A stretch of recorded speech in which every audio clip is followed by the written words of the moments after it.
Eh, Estamos acá con la profesora Saskia Sassen, a quien le agradecemos mucho por esta entrevista que nos ha concedido a la licenciatura en Relaciones Internacionales de la Universidad de la República. Mónica y yo somos docentes de la licenciatura. Y además te admiramos mucho, Saskia, y hemos leído tus trabajos y realmente han sido aportes importantísimos para las relaciones internacionales.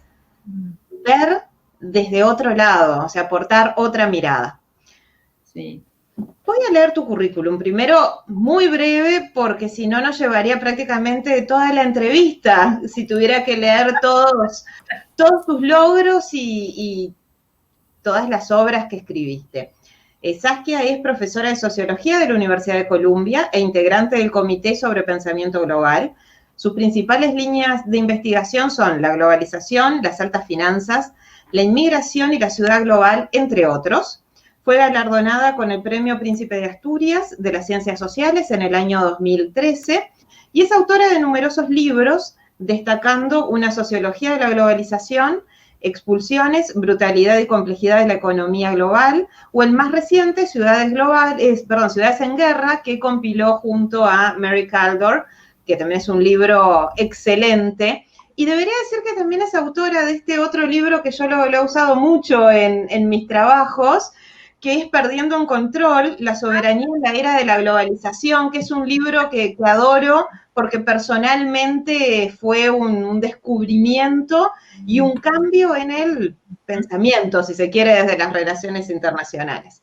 Bueno, un gusto tenerte acá, Saskia. Un gusto para mí, realmente. Gracias por la invitación. Bienvenida. Eso, bienvenida. Bienvenida a Uruguay, aunque sea virtualmente. Claro. Sí, aquí estamos encerrados todos. Bueno, nosotros en este momento no, pero los números están subiendo. Igual Uruguay es un país muy pequeño, pero y los números no han sido malos, pero en los últimos días hemos tenido un aumento bastante sostenido. ¿De veras? Veremos cómo sigue, Sí. Ojalá que con vacuna pronto, ¿no? Sí, exacto. Bueno, no vamos a perder más tiempo y vamos a escucharte, que es lo que todos queremos hacer. Estructuramos esta entrevista en 3 grandes partes, pensando en pasado, presente, futuro. Así, miramos los hechos que sucedieron, vemos el presente, la coyuntura actual y pensamos hacia el futuro. Si pensamos qué es lo que puede suceder. Y empiezo con la primera pregunta, que tiene que ver con la globalización, que tú también analizaste en una sociología para la globalización o en este libro Perdiendo el Control, que tanto me gusta y tan difícil de conseguir es ahora. Este es un libro muy, muy difícil de conseguir. Gracias que me avisen de esto, porque yo le digo al publisher que ¿Ustedes lo leen en castellano o en inglés? Este yo lo tengo en castellano. Este yo lo compré por Amazon hace unos...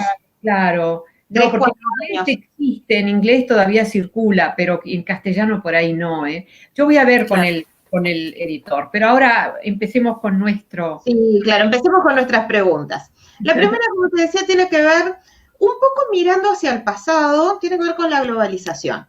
Si nosotros analizamos la globalización hoy en día, esta presentó un quiebre o un primer quiebre visible en el 2008, con la ruptura de la burbuja inmobiliaria en Estados Unidos y la expansión a todo el sistema financiero internacional y posterior expansión al sistema económico. En ese momento se empieza a hablar de crisis de la globalización, pero en realidad el proceso comenzó a gestarse mucho tiempo antes. Tal vez el 2008 es la primera gran manifestación. Claro. Entonces, nuestra pregunta es, ¿qué rol juega la soberanía estatal en la crisis de la globalización? Y si desde el 2008, por eso pensando en el pasado y llegando hasta el presente, desde el 2008 estamos ante un retorno del Estado. Bueno, mira, este creo que es un tema muy importante y tienen razón, que este es un tema que en realidad hay que volver a entrar en todas esas sistematicidades, un poco también para entender lo que está pasando ahora. Yo creo que hubo una época donde actores, ciertos tipos de actores que no eran estados nacionales, o sea, las grandes empresas, etcétera, etcétera, tuvieron un auge extraordinario y captaron un poco también el imaginario de analistas. Y eso se entiende, ¿no es cierto? Que pasar de donde tenías toda una serie de gobiernos que dominaban, a una época mucho más abierta, todo lo que es la apertura, digamos, de toda una serie de países. Entonces, la pregunta ahora es, para mí por lo menos, ¿no? Si las categorías de análisis que nos funcionaron muy bien, captando esa ruptura y lo que significó la ruptura, o sea, la internacionalización de más y más actores nacionales, actores, digamos, como las grandes empresas, no estoy diciendo individuos, no humanos, ¿no? Entonces, para mí, y entonces eso es una invitación, digamos, a pensar si hay algo que es distinto. ¿Qué es? Porque todavía sufrimos un poco, me parece a mí, bajo las categorías de análisis de una época que en realidad está cambiando ahora, que nos sirvió muy bien por 30 años y quizás mismo más. Una analítica, digamos, que se enfocaba sobre cuestiones territoriales, etc. Una pregunta que yo me hago, y no tengo respuesta clara, pero quizás ustedes con vuestras brillantes preguntas me van a extraer un poco más de conocimiento y de entendimiento sobre esto. Pero una cosa que a mí me interesa es cuál es el estatus hoy en día de los estados nacionales. Porque, y hay, claro, hay tanta variedad que hay que elegir algunos, digamos, como ejemplos. Pero me parece que algo ha cambiado. Y creo que un elemento, solamente uno, es el que a mí me interesa realmente, es que los estados nacionales han entendido que en realidad no necesitan preocuparse por la mayoría de las demandas de la mayoría de la gente. Solo necesitan preocuparse por cuestiones de guerra, claro, eso siempre está ahí, pero eso ya cae menos y menos. Entonces lo que queda es que las grandes empresas, los actores dominantes, entonces yo creo que hay una especie de una decadencia de lo que es el concepto del Estado nacional. Ahora, yo creo que hay excepciones, ¿eh? Hay ciertos países que cumplen muy bien. Por ahí vuestro país, ustedes están en Uruguay, ¿verdad? Sí. Sí. Por ahí vuestro país, que ha tenido gobernanzas muy interesantes, no sé, tal vez no sé del momento de hoy lo que está pasando, pero yo solía ir bastante a Uruguay y siempre tenían figuras, digamos, en el poder que eran realmente impresionantes y con mentes muy, muy desarrolladas, o sea, gran inteligencia y buenas ideas sobre cómo manejar, ¿no? Entonces, eso así, ya dije bastante ahora, no quiero seguir hablando, pero sobre todo esto, pero captan lo que estoy diciendo, me espero. Sí. O sea que creo que hemos entrado en una nueva época, y repito, con sistemas complejos muy fácil notarlo.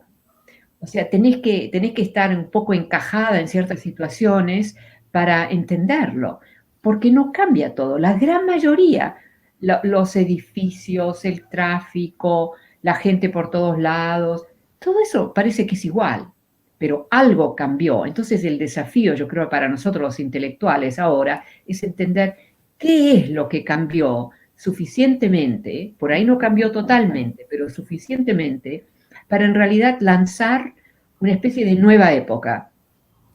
Cada época es parcial, porque están todas las historias largas que dentro de las cuales está incrustado, digamos, ¿no? Lo nuevo. Entonces no es que todo cambie, pero que suficientes elementos han cambiado para hacernos entender que hemos entrado en una nueva época, mismo si tantas cosas parece que no cambiaron, porque eso también es parte de cómo funciona un sistema muy complejo, muy amplio y muy abierto, como es un país, digamos.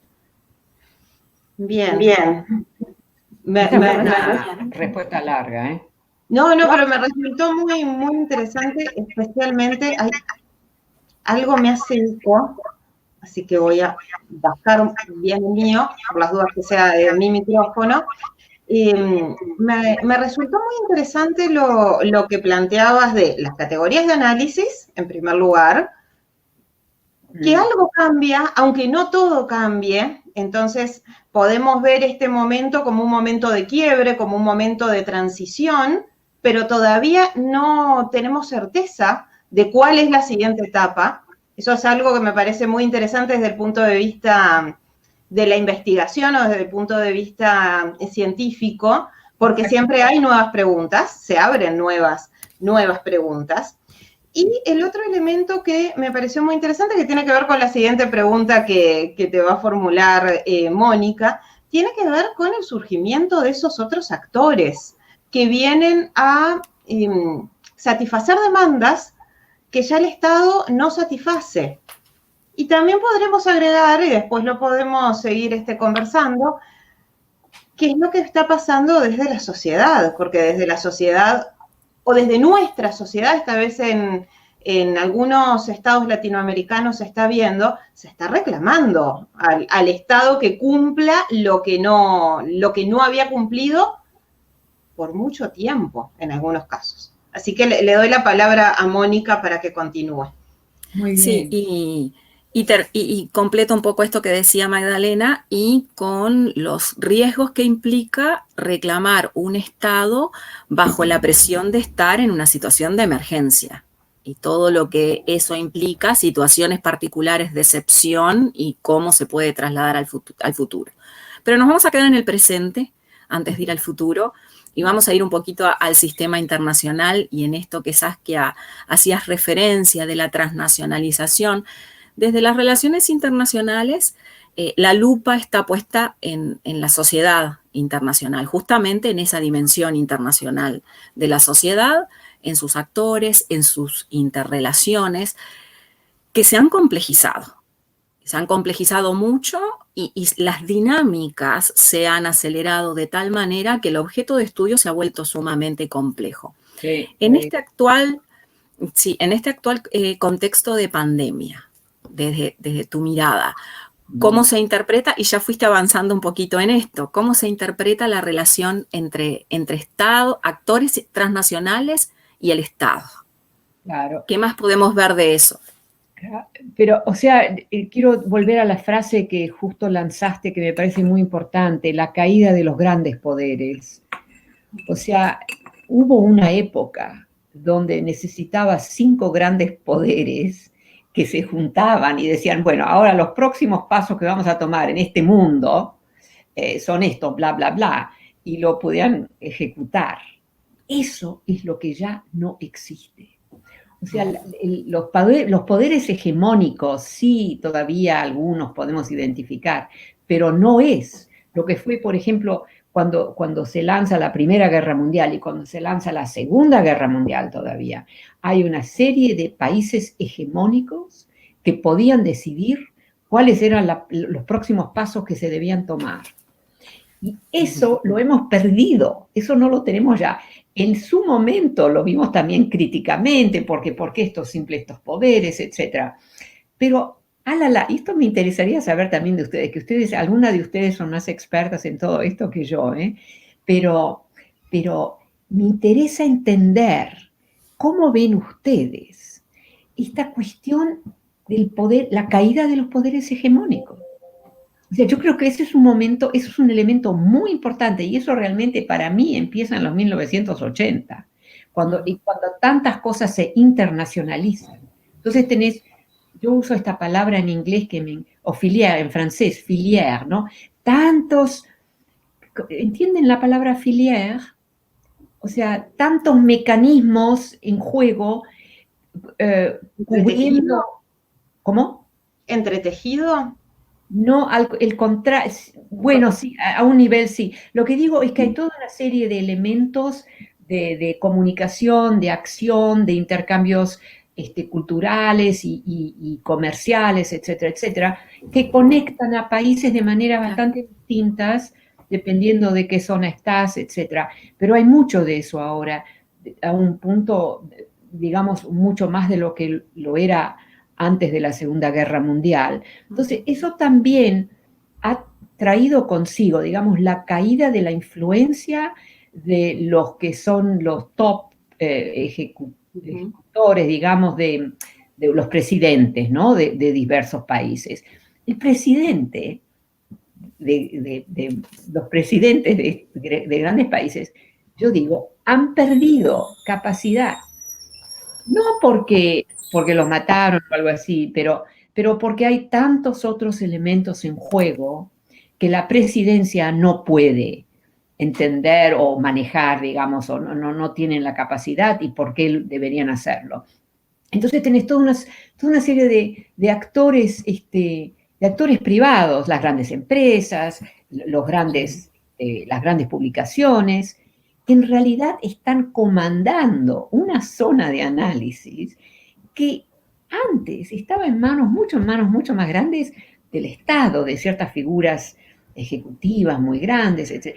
Eso a mí me parece una transformación muy interesante. No digo que siempre sea mejor de lo que había antes, pero es interesante como cambio. Y también tiene una designación, con la designación que yo justo describí, que no es tan común. Nosotros, a mí me parece, por ahí me equivoco, pero a mí me parece, cuando yo leo todos los comentarios sobre esto y lo otro que tiene que ver con países y con guerras, etc., yo no veo que hay una especie de entendimiento de algo que está avanzando por un lado en capturar las condiciones y por el otro lado una caída de actores que solían tener mucho más voz en el momento internacional. O sea, las grandes empresas tienen mucho más voz hoy en día de lo que lo tenían hace tiempo, y los gobiernos como que han perdido un poco de voz, me parece a mí, y dependen un poco de los otros, de otros actores que se han vuelto tan importantes. No, yo creo que ese es un cambio difícil de traquear, pero creo que existe. Che, ¿estoy hablando demasiado yo? No, perfecto. No, para nada. Una dijo sí. Mónica va a querer decir algo vinculado a la sociedad digital, pero yo, porque pues ya me imaginé lo que estaba pensando. Y Mónica se debe imaginar lo que yo estoy pensando. Yo quiero decir que voy a hacer un aporte adelante de Saskia, sería demasiado, pero... No, claro que sí, hacelo. Me gustaría traer un tema al debate que excede a lo que habíamos pensado, pero me parece que lo bueno de un diálogo es encontrar otras líneas y otros puntos para ir uniendo. Mi principal línea de investigación ahora es la solución de controversias inversor-Estado. Y justamente en ese ámbito se da lo que estabas describiendo recién.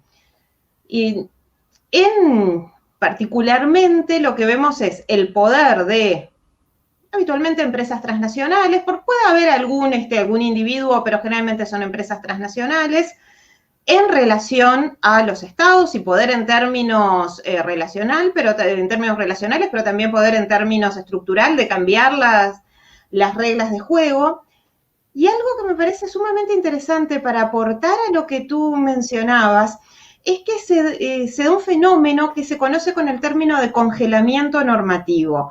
Cuando el Estado se abstiene de regular o cambia una regulación por temor a una demanda de una empresa o por la demanda en sí mismo. Y el Estado que deja de regular no cumple con su razón de ser. Justamente la razón de ser del Estado tiene que ver con la regulación. Y cuando queda hasta podríamos decir en ese segundo nivel, por temor a una demanda millonaria, tampoco pensemos que las demandas son por pocos dólares, ¿sí? Son por millones de dólares, pasa, como tú decías, a un segundo plano en relación a otros actores como pueden ser las empresas transnacionales. Esto a veces es un tema importantísimo y que desde la academia, si bien se estudia, tal vez necesitaríamos una mirada mucho más amplia, incluso desde la sociología, porque es un fenómeno que afecta a todos, incluso a los pueblos, a las comunidades locales, a aquellos que reciben directamente el impacto de la inversión. Porque no solo estoy pensando en inversiones que generan desarrollo, también estoy pensando en inversiones que pueden llegar a ser contaminantes, porque hubo casos, como el caso Chevron contra Ecuador, muy, muy conocido, que tuvo un impacto directo en las comunidades locales. Y así podría seguir mencionando pero no quiero acaparar el tiempo, así que le doy la palabra a Mónica. Claro, yo lo pensaba mientras escuchaba a Saskia, desde el Estado y esas empresas transnacionales y lo que implica las múltiples soberanías, mirándolo desde la sociedad digital, ¿no? Porque ahora tenemos que mirar la sociedad en esas dos dimensiones, en esa vida offline y esa vida online, y cómo se dan las interrelaciones entre los actores. Y esas múltiples soberanías lo que implica en términos de soberanía digital. ¿Qué Estado puede equipararse o ponerse a nivel del dominio de transnacionales que dominan justamente las tecnologías? Sí, ese es un tema bien importante y para mí fue muy interesante ver cómo lo manejaron los chinos, o sea, el gran país chino, se puede decir los chinos, pero sí, realmente ellos han acaparado algo que nosotros, por ejemplo, en Estados Unidos, no podíamos lograr, porque está todo son sectores todos privatizados, ¿verdad? Mientras que en China habrá sectores privados, hay. Pero en realidad, cuando el gobierno nacional quiere implementar algo, no solo lo puede hacer, pero lo puede hacer dramáticamente. uh-huh. Y esa es la diferencia, digamos, por ejemplo, con Estados Unidos. Claro que hay estados que pueden también, pero lo hacen muy parcialmente porque en realidad no tienen tanto poder como tienen algunas de las grandes empresas que manejan todo ese fenómeno. Entonces, para mí, China ha sido un ejemplo. No sé si esto es de interés para ustedes, lo voy a mantener sí, muy... por supuesto. Pero que China ha elegido una modalidad muy interesante, que es que el Estado es el actor absolutamente dominante en todo lo que tiene que ver también con estas nuevas tecnologías.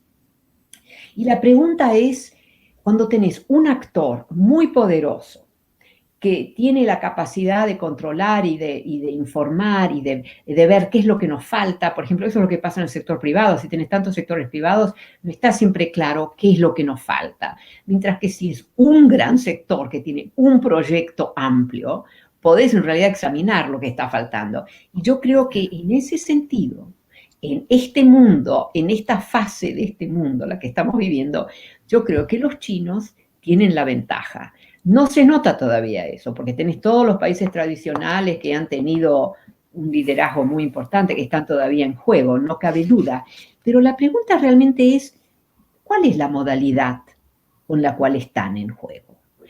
Y China, ¿cuál es su modalidad como ella está en juego? Las dos modalidades son extremadamente distintas.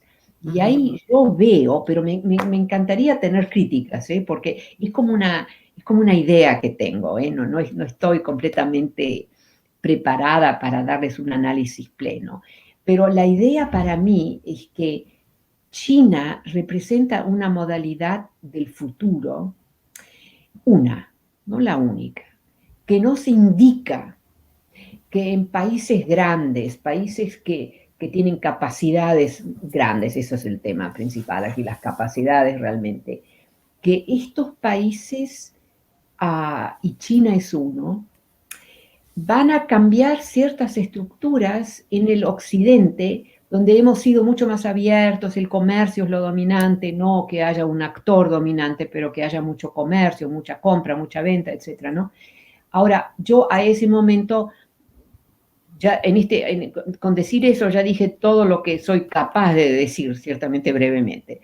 Entonces, a mí me encantaría ver cómo algunos de ustedes que están por ahí involucrados en este tipo de preguntas, mismo si no es en relación a China, ¿cómo ven ustedes este futuro? ¿Hasta qué punto toda esta cuestión de lo digital ha acabado un proyecto y ahora emergen nuevos elementos? Esos nuevos elementos son distintos. No tienen esa cosa de ilusión y de abrir que sirvió mucho, que hubo mucho positivo en todo eso para mucha gente. Ahora yo veo que estamos, como dicen en inglés, on the other side of the curve, o sea, hicimos bien, y después, ¡puf!, empezamos a bajar ahí. Y ahí yo veo que un país como China, si decide que todos los ciudadanos tienen que tener gran calidad, no simplemente acceso, pero gran calidad de todo lo que es el sistemas abstractos, digamos, ¿no? Eso me parece realmente interesante. Eso es una innovación, que en el occidente todo está tan materializado, o sea, business, ¿no? Todo es business, que ahí perdemos una capacidad. Hay actores que ganan muchísimo, las grandes empresas que están en that business, pero en realidad a la larga, como sociedad, perdemos. Porque demasiada gente se vuelve irrelevante a ese proyecto. Si tu proyecto es que todos tengan acceso, como es el proyecto de China, entonces te importa, todos te importan. Pero si vos estás simplemente con algunas grandes empresas que todo lo que quieren es maximizar, entonces algo se pierde. Y esa es mi preocupación. Creo que me repetí como 2 o 3 veces, y 1000 disculpas. No. Machitengo, como dicen los italianos. Para mí realmente ese es un tema importante. Estaba pensando, perdón. Sí. Ay, se me hace en esto que nos comentabas, las asimetrías que van a empezar a verse desde otros lugares, ¿no? Exacto. Las asimetrías no solamente a quien pueda conectarse, el Internet a quien llega, porque parece que todo el mundo tiene acceso a Internet y es la mitad de la población, ahí hay una asimetría. Las asimetrías entre Oriente y Occidente jugando a otro nivel, a un nivel virtual, que va a pasar a ser el nivel real. Sí, sí. Porque va a ser muy difícil la diferenciación. Sí, ¿soy yo la que tiene que hablar todo el tiempo o ustedes también hablan un poco? Nosotras también hablamos, lo que pasa es que hablamos mucho, sobre todo yo hablo mucho, entonces estoy tratando de controlarme. Porque si no, se entrevistaría la entrevista y no quiero que eso pase. No, voy a agregar algo ahora, ya que estoy hablando de lo que ustedes mencionaban en relación al mundo virtual, que en realidad no es mi área de trabajo, pero sí me interesa mucho la didáctica de la educación superior. Y creo que una de las brechas que vamos a empezar a ver en el futuro tiene que ver con el acceso a la educación, pero no el acceso a la educación por garantizar el derecho humano, sino el acceso a la educación porque vamos a necesitar este tipo de plataformas para que los niños puedan acceder a la escuela, luego a la educación secundaria y ni que hablar a la educación universitaria.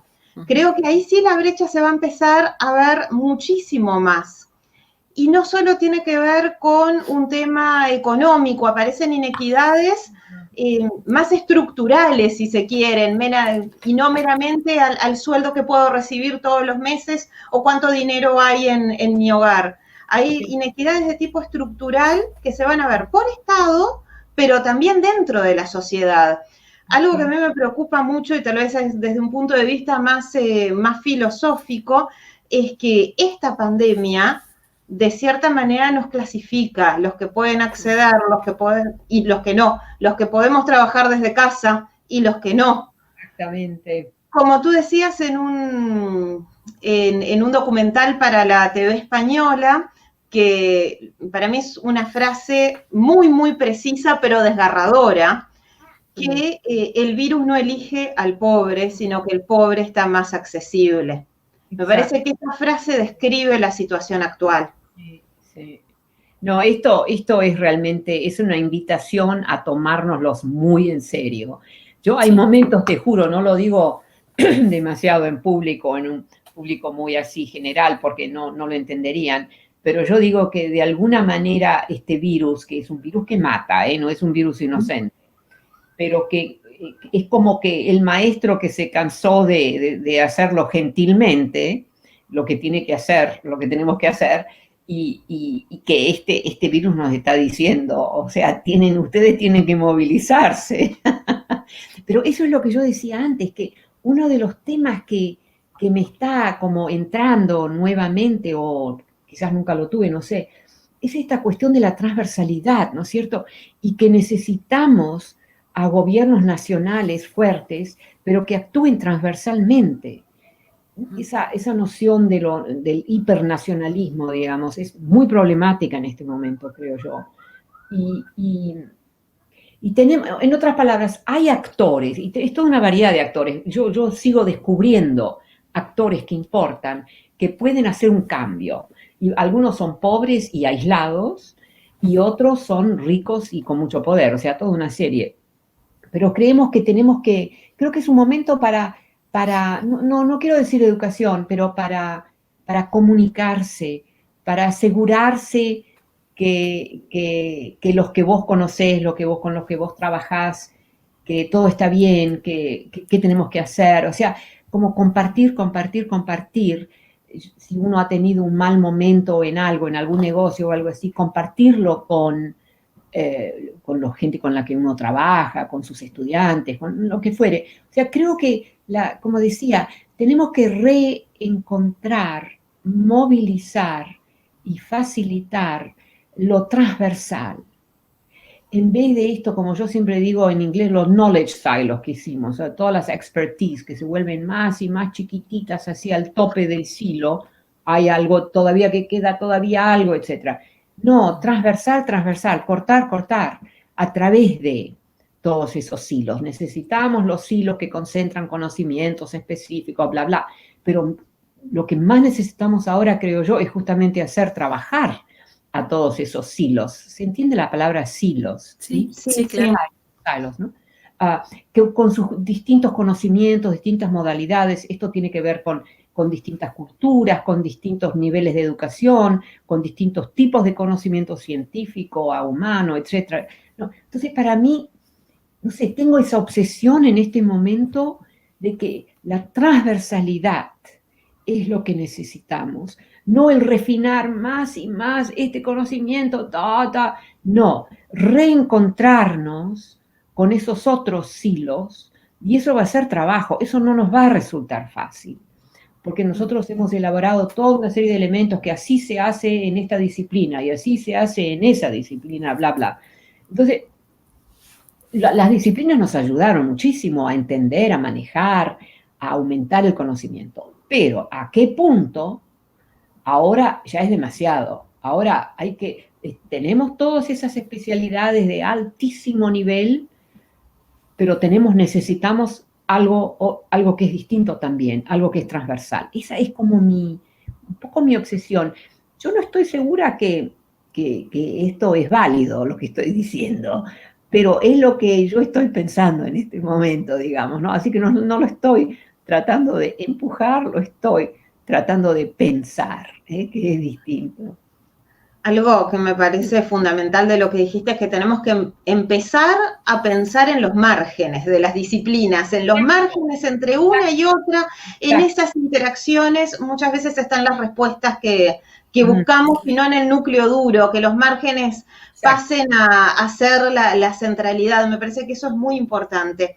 Y ya para ir cerrando y pensando en el futuro, yo recuerdo que hace unos años leí un artículo tuyo que me gustó muchísimo respecto a 3 temas de futuro, que tú haces referencia a los aspectos migratorios, pero quiero ampliar un poquito más porque me gustó mucho esa idea de bueno, ¿cuáles son los temas a los que debemos de estar atentos en las relaciones internacionales en el futuro? Exacto.